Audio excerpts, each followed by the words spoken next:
Alrighty, you guys. Thanks again for tuning in to the SevSells Show. I am your host, Sevin Murdock, exposing the good, the bad, and the ugly in all things real estate right here at KPPF with the one and the only Chris Franquemont guaranteed rate. That was a cute little thing you just did there, Chris. Today we want to go ahead and chat with you guys a little bit about conforming loan limits. They just took a huge increase and what that means for you as a buyer or even as a seller. Chris, you want to go ahead and dive in? Yeah, absolutely. Absolutely. So, there was talk about this the last couple months. Some lenders, including ourselves, were already lending based on some anticipated raised limits for conventional loans. I know you can't deliver them until January, but everyone was doing it. So we were operating off of a projection of that loan limit raising to at least $625,000. It just officially got announced. Which loan limit? So this is the conforming loan limit. We'll talk about what that means. Conventional or? Yep.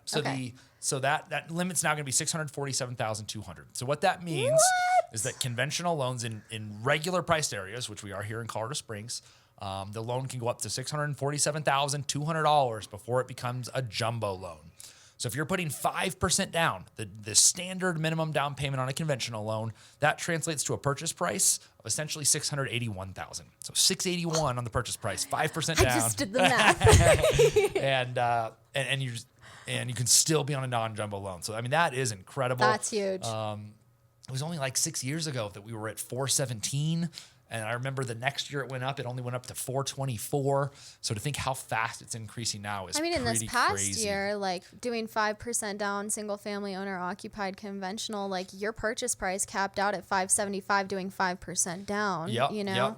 Yep. The limit was $548,250 for 2021. And now it's going all the way to $647,200. So an 18% increase.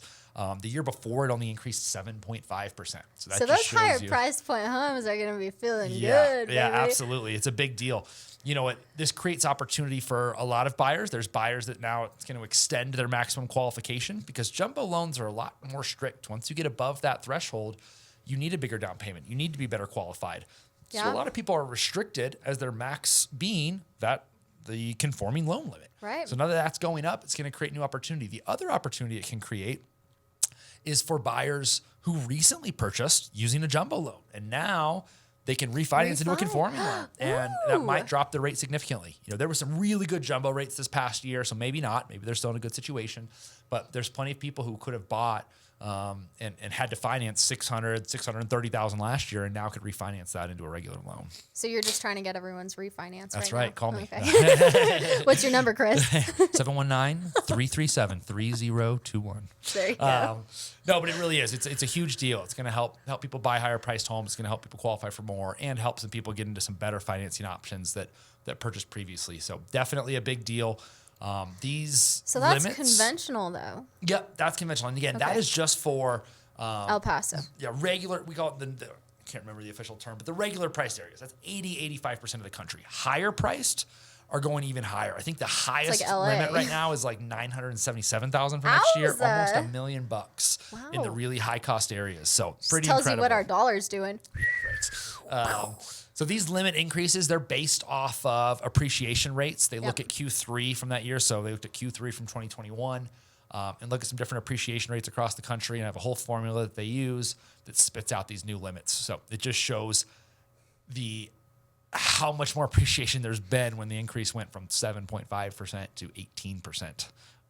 From the 2020 to 2021 and now 2021 to 2022. Inflation's a crazy thing. I know. Yeah, it is a real risk and fear. The Fed just talked about that the other day, about it being a larger concern than initially anticipated that's going to linger. And the inflation rate? Yeah, the inflation. And I think they didn't it was kind of a joke when a few months ago they said it wasn't much of a concern, and all the rest of us are like, yes, it is. And now because they're like, okay, yes, everybody stay calm. I know, right. And that's what's always so hard is, a big part when you're looking at market behavior is expectations. And so sometimes that communication from them is trying to set expectations appropriately to not cause a massive reaction in the market. Yeah. So some people get, as an economist, I respect it because I understand the impact. I think some people are like, oh my gosh, they're liars. And I'm like, no, they're actually just trying to appropriate set expectations. Doesn't mean they do it perfect. They don't always do it right. I've got qualms with a lot of things that they do, but I do respect that they take that into consideration and they were trying to set proper expectations, but now they're starting to show the real story. And you're right, inflation's a bit out of control. Yeah. I mean, if you have money sitting in your bank account right now, that's a sad day, man. Right? It's disappearing. Yeah, no doubt. Yeah. No doubt. Talk to us and we'll show you how to put it into real property. Yeah, and get all that rental income too. I love rentals because, I mean, they make you money 7 different directions, but no doubt. Just saying. Anyways, what else do you have for FHA limits also increased. Okay. And so that's a big deal as well. Now, all of these guys, there's different limits for 1, 2, 3, 4 unit properties. We're just talking one unit. So obviously the most common. Right. Not that we don't see the others, but no reason to go over that info now unless that's your specific scenario. If you have questions on multi-unit, just call Chris. Yeah, absolutely. Yeah. And we'll go over the details on those. So for single unit for FHA, the new loan limit is $420,000 and some change, $426.80. So that's great. With 3.5% down, that essentially is a purchase price of $436,000. It's actually like $435,937. So you're bringing an extra $63 from your minimum down payment. But hey, let's just call it $436. So that's awesome. This past year, $407 was the purchase price that translated to staying at the minimum 3.5% down. So got an extra $30K of purchase price available to our FHA buyers now. Just a reminder, that is a base loan limit. It is not a purchase price limit. As we talked about previously, FHA, you can buy as high as you want. It's just the loan can never go up anymore. Right. And so if you want to buy higher than $436, you're just putting that money down. You buy it $450. You're making up the difference. You're putting down that $14,000 and that what that 3.5 would have been. So, you got to make up the difference to get to that base loan limit. What about VA? VA. So VA has not officially announced yet. What? Why? That's rude. No, they're always the last ones. Every single year they have followed suit with the conforming limit. So there is zero reason to believe that they wouldn't. Okay. But we'll see. They usually announce around the first week of December, so hopefully in the next week or so. But they have not officially said yet that they'll be following the conforming limit. Assuming they do, it will be the same. Now, a reminder on VA. VA did eliminate the limit on entitlement in early 2020. What is entitlement? So entitlement is part of your VA benefits. They call it your VA entitlement towards a home loan. It's essentially the portion the VA will guarantee of that home loan. And that's why you don't need mortgage insurance, because the VA is guaranteeing this portion based on your entitlement.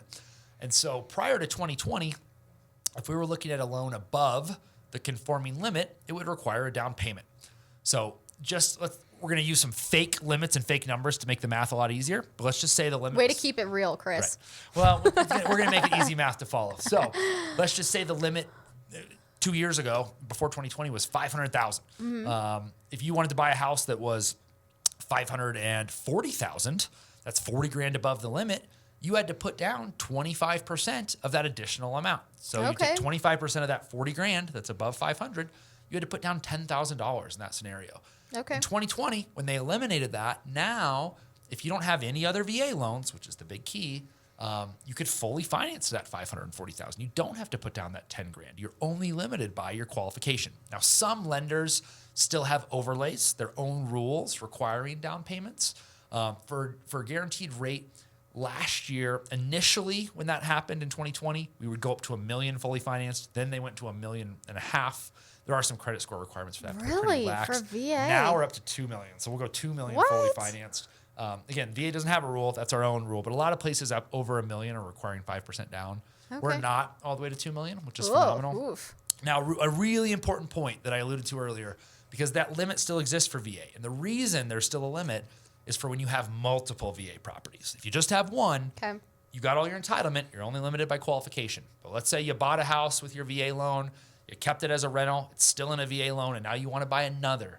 That's where the limit really comes into play. Gotcha. Now, I'm going to simplify this a little bit for sake of explaining it, because the funding fee comes into play, but really close. You can essentially, the prices of the house can total that limit. So if we bought a house for $247,200, to make my math nice and easy, 5 years ago, and we still own that house, and now we want to go use another VA loan. Well, the new limit, assuming they follow suit, is $647,200. You already bought one for $247,200. If you subtract that off, that means you can fully finance another house to about $400,000. After that, you're putting down 25%, just like it used to be. So if you're buying a house at $440,000, you're putting down $10,000.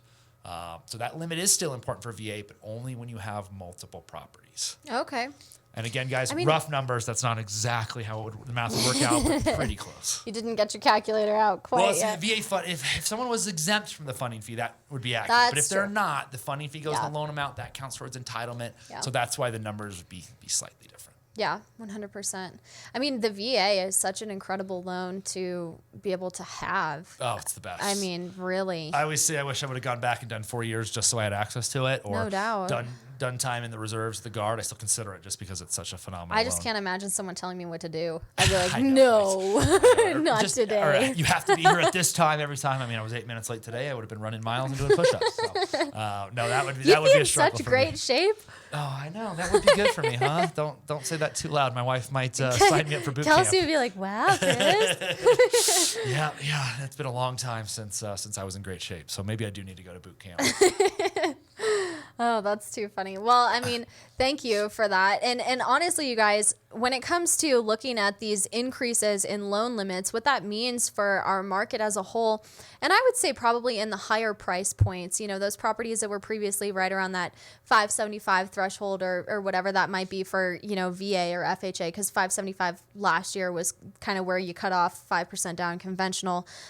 That's where we're going to see a huge benefit in opening your buyer pool up. For those lower price points, I would venture to say that the market's probably going to stay fairly the same, if not maybe even slow down just a tad because interest rates have gone up, and your buyer pool is still essentially the same as it kind of was, maybe even a little bit less because interest rates have increased just a tad.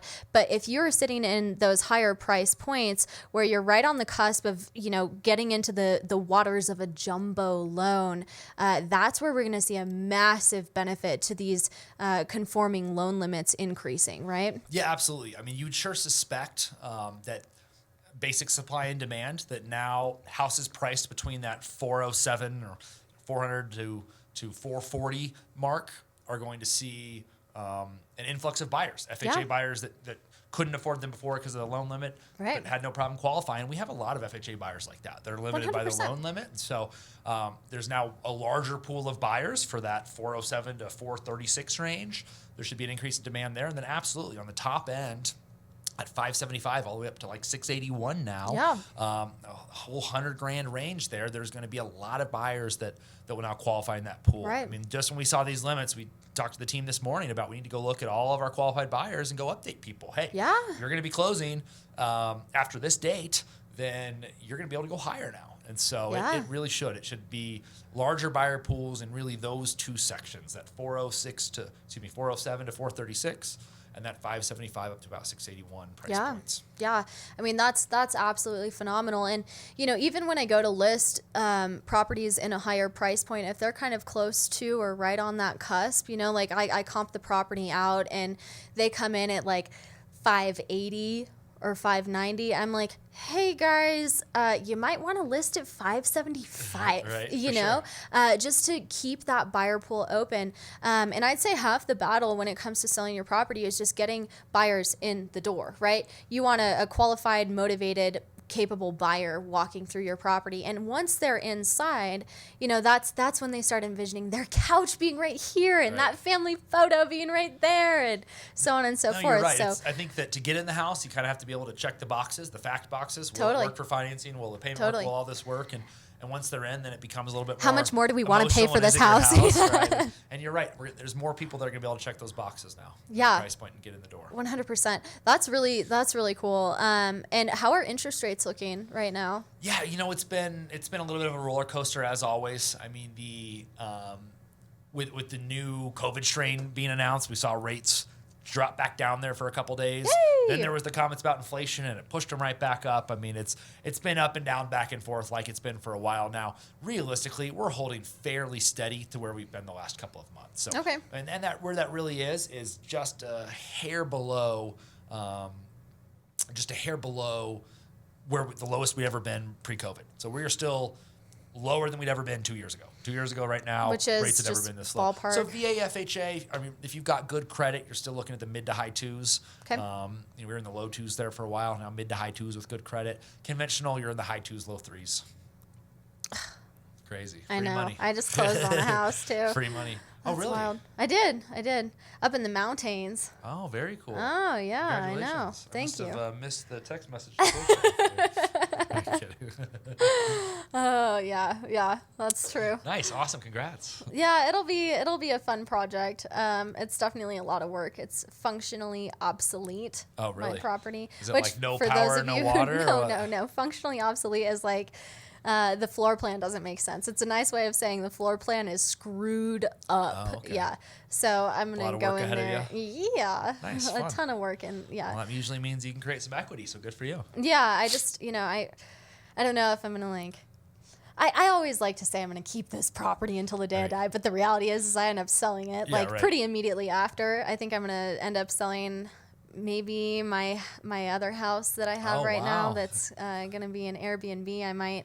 I might sell that one because I'm looking at it and I haven't owned this house for a full 6 months. And Chris, this is why I didn't use you to fund the loan. Okay, I appreciate that. Yeah. Appreciate If you sell your property like before 6 months, okay, just so you guys know, your lender that helped you fund your loan and obtain that loan has to pay back their commission. Okay, so you're pretty much a total jerk if Yeah. you do that. So Yeah, it's called an early payoff penalty, and you're right. It's really close to 6 months. It's Yeah. has to do with when it goes to the investor, but it ends up being really close to that 6 month mark, and it's definitely a bummer when it happens. It's sometimes I get it. Life happens. Yeah. People tell us, and it's all good. It's life. You can't control it, but it does hurt. I think we had one that was funding like 3 days before it was up, and I'm like, can you just push closing Please, 3 days? please, and they're yeah. like, no, I'm good. And you're like, oh, all right, cool, great. All of our you gotta hours of work pay for it back. nothing. So Yeah, and see, like with this property, like this mountain property, because it meets my needs and like what I'm wanting and everything.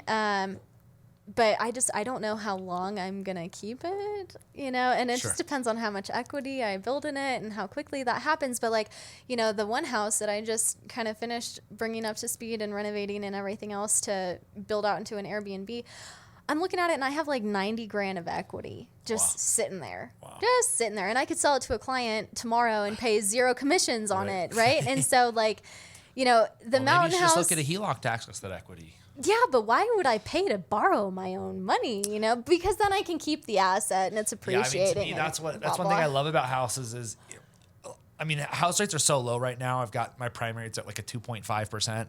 Normally, that's such cheap money. It's free money in my mind. I would never pay it down, except that is such an easy way to access your cash again. You go pay your car down quicker. You could technically refi your car and access cash, but it's not very practical. Yeah. Versus a HELOC, you pay that house down, you open a HELOC, you can re-access the cash you just used at still a really cheap rate and low rate. Now, it's not like you want to use a HELOC for anything and everything, but in terms of having one for an emergency fund or having one when you need funds available, you find this Right. perfect house and you got to buy it for 200 grand cash. Yep. To have a 200 grand HELOC that you could use. And I just had another agent looking at a property up in the mountains that had no water, no electricity.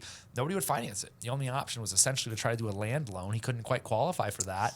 And so, that's an instance where if it was me, I would just draw on my HELOC and buy it, put in the water and electricity, and then refi it into a regular loan. Yeah. I actually found him a hard money guy that could get it done. So that was great. Woohoo! That's willing to do it. I know 50% down. They're getting it done for him. So That's awesome. Very exciting. But that's Yeah. what I tell you is I get it. I get like paying interest on kind of your own money, but HELOC rates are low. The interest only payments low. And so I still like to use that. I just to don't even know if access I could get a equity. HELOC on this property because I haven't even really owned it for 6 months. So I got a great place. I don't know if I can say this on here. I got a great place that goes to 100% loan to value. So if you have any equity, okay. so if you've got 90K, a lot of places cap at 80. So you think Okay. you don't have room Yeah. to touch it.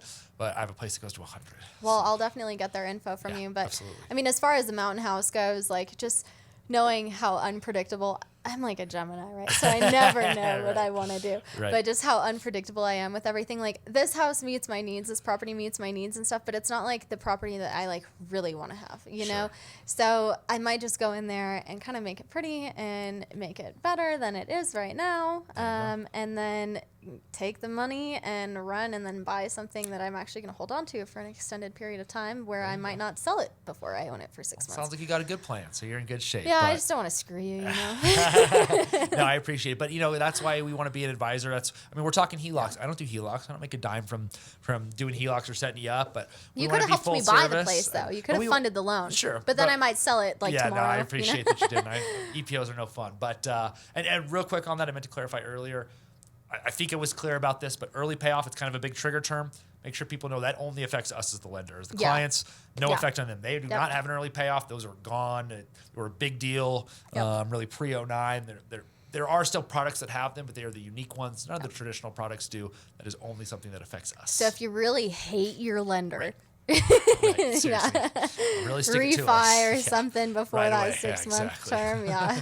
Yeah, the nice thing is when VA made the update to their seasoning rule, it essentially eliminated the possibility of an EPO on VA loans. That made it really nice. VA came out with a new seasoning rule 2019 or was it 2018 that you can't refinance it until 210 days after the first payment date. Oh, yay. And so, that's good. Yeah, and so that does help. You don't really see them anymore on VA loans, and because the VA with the IRRL being so easy to do to drop your rate, there was just tons of lenders that were working really hard to get people in houses, doing all the legwork up front, and then that person would turn around and do an IRRL, interest rate reduction loan, 2 months later.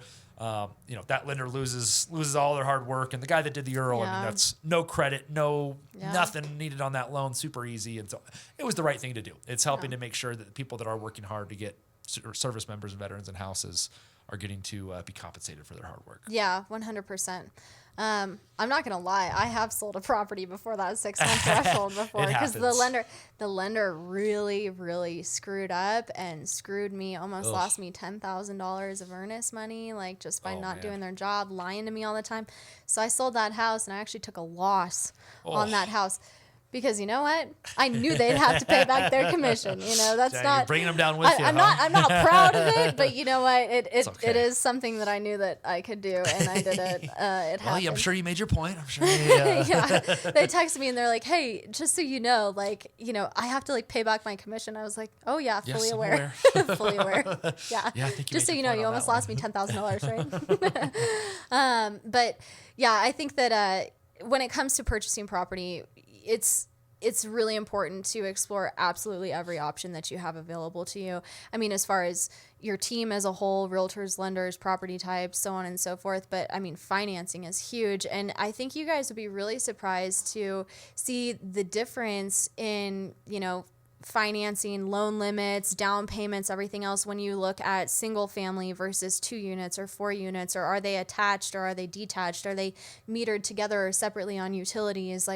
There's so much to look at. So while we can give you guys all of this general information that is really useful information for you guys to have, really we need to chat with you in person and get our brains wrapped around what it is you're trying to do, what you want to be doing. But having a multifamily property, it usually does cost you a little bit more, as far as money down. For conventional loans, absolutely. I mean, 2-unit properties, if you're going to occupy, you're looking at 15% down minimum. This changes a little bit between Fannie Mae and Freddie Mac, but looking at the best case scenarios, if you're going to occupy a 2-unit, 15% down. 3 and 4 unit, 25% down. And so there's a 20%, excuse me. There's a 20% if you're going to occupy. If you're not going to, it's 25. And so absolutely unconventional. FHA and VA, that's one of the huge benefits. You don't have to put more down. You can buy an FHA with 3.5% down, 2-unit, 3-unit, 4-unit. Love that. VA, you can do it with no money down. And so definitely huge opportunities there for people to get some rentals while also getting a place to live. If that works for their situation, it's huge. I mean, the house and cottage that I had that I also sold, but that property was great. I mean, I had to put 15% down, but I mean, your mortgage insurance drops off as soon as you hit 20% down or, 20% loan to value or whatever. But I went in, they were total crapshoots. I renovated it. I brought in my own equity. I refinanced the property, and as soon as I refinanced the property, my mortgage insurance fell off. My payment reduced itself by a couple $100 a month. And I had a good chunk of equity in the property. And then I also had the ability to bear income. So what I actually had to pay for my total cost of living in Colorado Springs, was less than $900 a month, including my utilities and my mortgage and my insurance and my taxes and everything else. Just because I had another unit that was bearing me residual income every month. That's awesome. It's a great way to do it. Phenomenal. It is absolutely phenomenal. So if you have the opportunity, it's not a bad thing to explore, you know? And that's the thing about real estate. Take the time to dream big.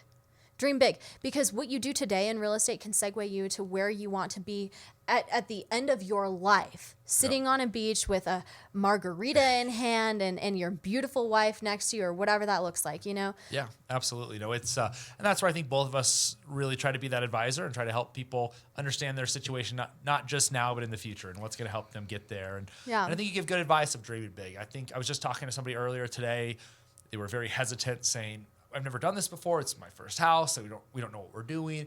And the first thing I always tell people like that is you're going to be surprised how easy it actually is. Yes, we've got to get paperwork. Yes, we've got to sign forms. Yes, you got to do this stuff. But at the end of the day, to get handed a couple $100,000 that you get to turn around and use towards a house, when you really think about the magnitude of that, it really is pretty easy what you have to do. Especially when it's beating the inflation rate. Your interest rate beats the inflation rate. Isn't that crazy? That's free money. Dream big, though. I think that's a great place to close off today's segment here on the SevSells Show. Is just when it comes to looking at real estate, take the opportunity to look at your life 10, 20, 30, 40, 50 years down the line and see where you want to be. Envision it, imagine it, and work with a qualified team that is able to help segue you into that. Because the reality is in just a couple years, you can actually be there. Instead of in 50 years, you can be there in 5. Absolutely. It's phenomenal. So, absolutely. Anyways, Chris, thank you very much for coming on. Thank you as always. I appreciate you. You guys, thank you so much for tuning into the SevSells Show. I am your host, Sevin Murdock, and coming to you live again with Chris, Franquemont Guaranteed Rate. Chris, drop him your phone number. 719-337-3021. And then if you guys have any questions, please reach out to us at SevSells at sevsells.us. And we would love to bring your question on the air on our next segment.